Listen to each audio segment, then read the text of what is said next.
حدیث مبارک کے راضی نبی علیہ الصلوۃ والسلام فرمائی وی ان یاتی علی الناس زمانن فخلق باندې به یو داسې زمانه راشي لا یبقى من الاسلام الا اسمه. نبی علیہ الصلوۃ والسلام فرمائی د اسلام به پاتې نشي مگر صرف نوم د اسلام به پاتې شي. یو سړی به صرف چې تپوس ته وکړي هلکه ته کوم مذهب باندې هغه به وایي زه مسلمان یم. یا چې شهن اعتقاد جوړوي د خپل تذکره جوړوي نو په هغې کې به په مذهب په خانه کې څه لیکي اسلام. یا به صرف نوم د مسلمان ږدي نوم به د مسلمانانو وي. لا یبقى من الاسلام الا اسمه. د اسلام نه به باقی پاتې نشي مگر صرف نوم د اسلام به باقی پاتې شي. وای به ځان ته مسلمان خو په 5 وخته کې به دی یو ټایم مونځ هم نه کوي. ورځ به تیره شي شپه به تیره شي تپوس دې وکړي هلکه ته مسلمان یې او زه مسلمان یم په دې شپه ورځ کې تا یو مونځ کړی دی نه مونځ خو مې نه دی کړی. لا یبقى من الاسلام الا اسمو. وی بزان ته مسلمان او د اسلام چې کومه اهمه فریضه د مونځ هغه به نه ادا کوي او که مونځ کوي نو هغه به مونځ د مونځ په شانتې نه وي. مونځ به د مونځ په شانتې نه وي ځکه چې یا به ورله رکعتونه نه ورځي یا به ورته د فرض او د سنتو فتح نه وي چې د ماسپښین په مونځ کې 100 رکعاته سنت دي او 100 رکعاته فرض دي. یا به د رکعتونو د تشو د ډکو په حساب نه پوهېږي چې کم رکعتونه پکې ډک دي او کم پکې تش دي. یا به ورله مونځ نه ورځي د مونځ الفاظ به غلط وي او ترجمه خو الا ماشاءالله ډیر کم کسان به داسې چې د مونځ په ترجمه او په معنی باندې پوهېږي. نو یا خو مونځ نه کوي او که مونځ کوي نو هغه مونځ د مونځ په شان به نه وي. نو لا یبقى من الاسلام الا اسمه.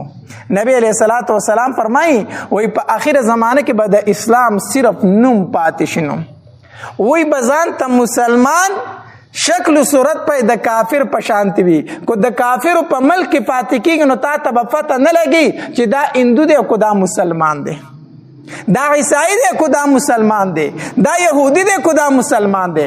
ځکه شکل و صورت د کافر او د یو شان به وي، اس فرق به پکې نه وي. وی به ځان ته مسلمان او سود به کوي په حلال او په حرامو باندې به نه وي. د مقصد به صرف پیسه جمع کول وي. حالانکه حدیث مبارک کې راځي وی د سود او یا درجه دي د ټولو نه کمه درجه او کوزه درجه دا ده چې یو انسان په خانه کعبه کې نعوذ بالله د خپل مور سره مخ تور کړي. په خانه کعبه کې د خپل مور سره مخ تور کړي کمه درجه د سود ده. نو وی بزان ته مسلمان او سود به کوي، وی بزان ته مسلمان او پردی عزت به خرابوي، پردی مور ته پردی خور ته پردی لور ته به په غلط نظر باندې ګوري. کوشش به دی کوي چې په کلي او په محله کې د دې مسلمان زه عزت خراب کما. حالانکه حدیث مبارک کی راضی نبی علیہ الصلوۃ والسلام فرمائی وی د سود اویا درجی دی اویا او د ټولو نه کمه درجه دا ده چې انسان په خانه کعبه کې د خپل مور سره مخ سکی تور کی.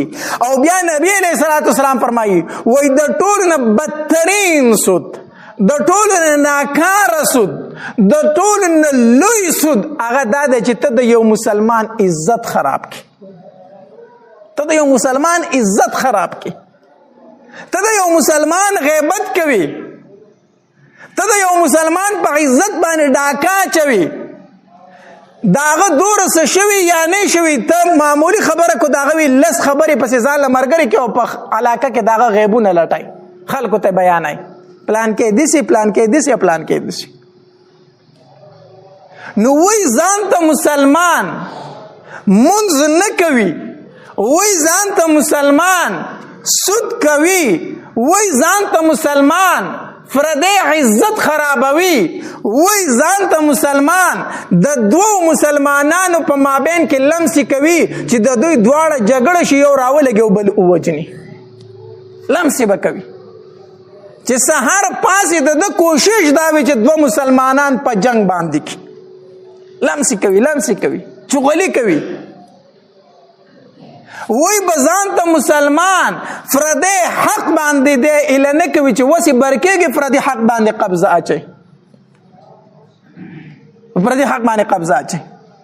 حدیث مبارک کی راضی نبی علیہ الصلوۃ والسلام فرمایي وای چا چې پردی حق یو لویش قبضه کو، زمکه یو لویش قبضه کړه، پردی کور یو لویش قبضه کو، تر قیامت په ورځ باندې تر ومه زمکه پورې به د غاړي بنگړې وي، تا به ته په دې غاړه کې ور واچولې شي.